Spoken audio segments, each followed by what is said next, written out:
नमस्कार दोस्तों, मेरा नाम सुनील है और मैं गुवाहाटी का रहने वाला हूँ। बेसिकली मैं गुवाहाटी में काम करता हूँ, मैं तेजपुर से हूँ। मैं ये हेयर ट्रांसप्लांट टॉपिक के ऊपर वीडियो बनाने वाला हूँ। तो मैं काफ़ी साल से परेशान था हेयर फॉल से, और मेरे आगे के बाल रिसीड हो चुके थे और मेरे क्राउन एरिया भी खाली हो रहे थे। आप वीडियो फ़ोटोज़ देख सकते हैं, बिफोर फोटोज़ तो देख सकते हैं, जिसमें आपका क्राउन एरिया खाली हो चुका है और फ्रंटल एरिया भी रिसीड हो चुका है।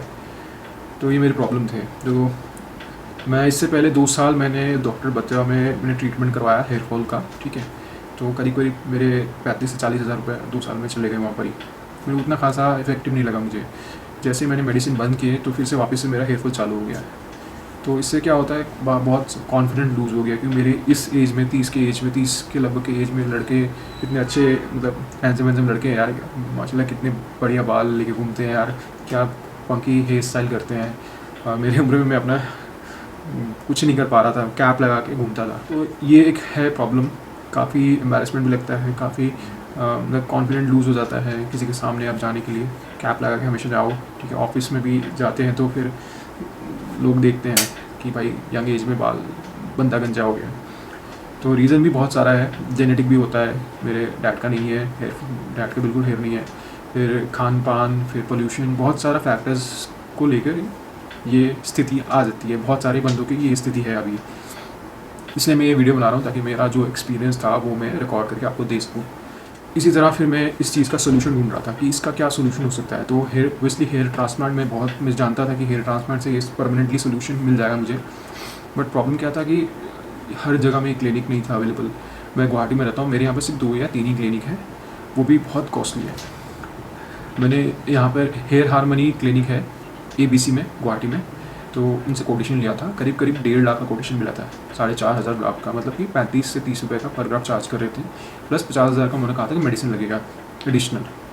तो 2 लाख का प्रोसीजर कराना मेरे टाइप के बंदे के लिए मतलब बहुत ज़्यादा मतलब सोचने वाली बात है, क्योंकि मैं इतनी इनकम नहीं है कि मैं 2 लाख का प्रोसीजर कराऊँ। तो फिर मैं और थोड़ा सा सस्ता क्लिनिक ढूंढने लगा, इंटरनेट में ओबियसली ढूंढने लगा। तो ढूंढते ढूंढते मुझे FUE हेयर इंडिया के बारे में पता चला। वीडियोस मैंने देखे, जो डॉक्टर विकास चौहान बोल के उनका डॉक्टर का नाम है, तो वो वीडियोस डाल रहे थे। तो मैंने देखा कि उनके अच्छे खासे रिजल्ट है, व्यूज़ बहुत कम है बट ठीक ठाक रिजल्ट है। तो मुझे लगा कि चलो एक ट्राई करते हैं। तो मैंने कांटेक्ट किया, बात किया, कोटेशन लिया। 50,000 अनलिमिटेड ग्राफ का कोटेशन मिला विद 2 फ्री PRP।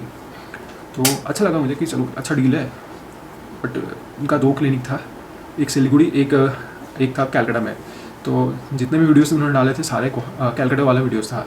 तो मैं फिर सोचा कि नहीं यार, मुझे क्वालिटी चाहिए, कैलकाटा चलते हैं, ऐसा थोड़ा बचा के फ़ायदा नहीं है।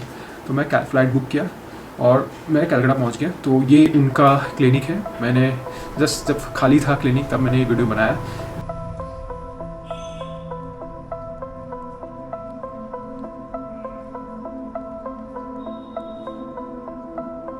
सराउंडिंग का वीडियो है, ये इनका क्लिनिक है, छोटा सा ठीक ठाक क्लिनिक है। तो 2 दिन लगेगा उन्होंने ऐसा कहा है। तो 2 दिन के हिसाब से मैं प्रेप करके आया था। तो 2 दिन में देखो, ये पहला दिन का ये सर्जरी हुआ था, जो कि आपको दिखा सकते हो। ये मेरा पहला दिन का सर्जरी का था, जिसमें फ्रंटल एरिया कवर किया उन्होंने, डोनर एरिया मेरा बैक साइड था। और सबसे इम्पोर्टेंट बात, क्लिनिक में ही मेरे को रहने के लिए जगह मिल गया था, वहीं पे मैं रहा था 2 दिन। खाना पीना भी वहीं पे मिला था मुझे, वेज, ठीक है, ठीक ठाक था। वहाँ पर एक आंटी थी, बहुत अच्छा खाना बना रही थी, अच्छा लगा।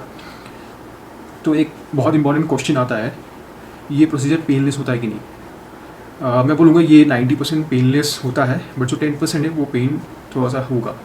पेन कैसे होगा आपको, जब प्रोसीजर होता है उस टाइम पे आपका एनेस्थीसिया का नीडल लगाया जाता है, मतलब जो इंजेक्शन होता है छोटा वाला। तो नीडल पूरे एरिया में लगाया जाता है, जहाँ जहाँ आपका बाल लगने वाले हैं उस पूरे एरिया में, ताकि वो सुन हो जाए। वहाँ पर जो भी करें आपको पता ना चले। जब नीडल लगता है तो पेन होता है, ओबियसली वो पेन होगा ही। नीडल जब असर करता है, एनेस्थीसिया असर करता है, उसके बाद बिल्कुल पता नहीं चलता है वो क्या बना रहा है। चिड़िया का घोंसला बना रहे, खेती कर रहे हैं आपके ऊपर में, आपको कुछ समझ में नहीं आएगा। आप सोते रहिए आराम से, वो करते रहेंगे, क्या क्या करेंगे पता नहीं। तो 2 दिन तक ये प्रोसेस मेरा चला। 2 दिन प्रोसेस चला, एक्सपीरियंस बढ़िया रहा। स्वेलिंग मेरे को 4 डेज से हुआ, थोड़ा सा हुआ था यहाँ पर, और आँख के साइड में थोड़ा सा हुआ था। जो एनेस्थीसिया है वो नीचे उतरता है, तो डॉक्टर ने बोला था कि हो सकता है स्वेलिंग हो सकता है। तो मुझे उसके हिसाब से मेरा ठीक ठाक रहा, मेरे को उतना स्वेलिंग नहीं हुआ है। आफ्टर पोस्ट क्या कैसा दिख रहा था मैं आपको दिखा देता हूँ। हाँ, तो पोस्ट सर्जरी का ये कुछ था, ये कुछ मेरा देखिए पहला दिन ये हुआ था और सेकेंड डे में क्राउन एरिया हुआ था। डॉक्टर ने इंस्ट्रक्शन भी दिए हैं क्या क्या प्रिकॉशन लेने हैं, वो भी बताया मुझे। खाना पीना ओबियसली देखना है, प्रोटीन वाला चीज़ इंटेक, प्रोटीन का जो इंटेक होता है वो सही से रखना है, क्योंकि आप पे जो बाल बने हैं वो प्रोटीन से बने होते हैं। बहुत बेसिकली खाने पीने की वजह से भी बहुत लोगों के बाल झड़ते हैं, डेली लाइफस्टाइल की वजह से झड़ते हैं, स्लीप की वजह से होता है, जेनेटिक लॉस भी होता है, बहुत कुछ कारण है, मेरा भी है सेम वैसा ही कुछ। तो अभी मैं अपना खाना पीना ठीक कर के रखा हूँ मैं डॉक्टर ने इंस्ट्रक्शन दिया है कि खाना पीना ठीक रखना है।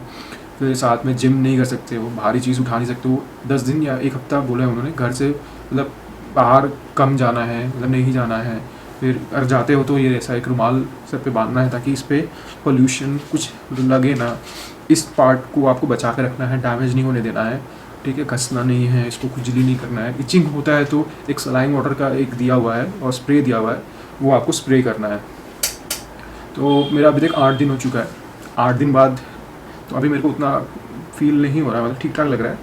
खुजली होता है, इचिंग होता है तो मैं स्प्रे मारता हूँ, बट स्टिल मुझे कंट्रोल कर रखना है। सोने के टाइम में मतलब ऐसे सोता हूँ, ऐसे उठा कर सोता हूँ ताकि ये पार्ट रब ना हो, बचा के सोना पड़ता है तो हो जाता है। मैनेज करना ही पड़ेगा आपको, ठीक है। रिजल्ट के लिए तो इतना करना ही पड़ेगा, तो मैनेज कर रहा हूँ मैं।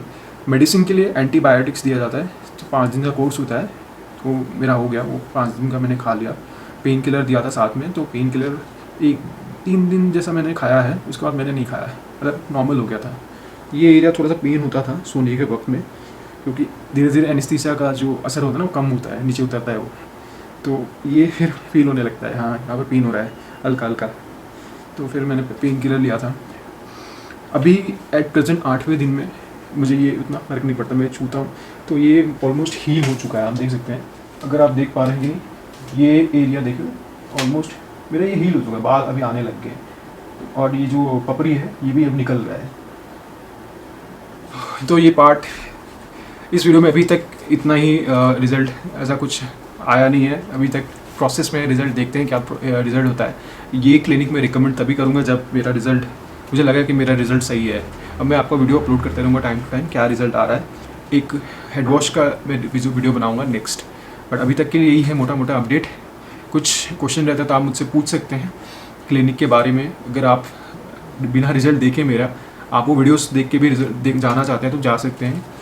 क्लिनिक का एड्रेस मैं डिस्क्रिप्शन में डाल दूँगा और उनका चैनल भी डाल दूँगा कि आप एक बार उनका चैनल देख लीजिए, ठीक है। और कुछ क्वेश्चन होता है तो आप मुझसे पूछ सकते हैं। So thank you very much for watching this video. पसंद आया तो प्लीज़ एक थम्स अप दीजिएगा और प्लीज़ मेरे इस चैनल को सब्सक्राइब कीजिए ताकि नेक्स्ट वीडियो आप देख पाए, नहीं तो ये चैनल तो गुम हो जाएगा। तो नमस्कार, चलिए मिलते हैं।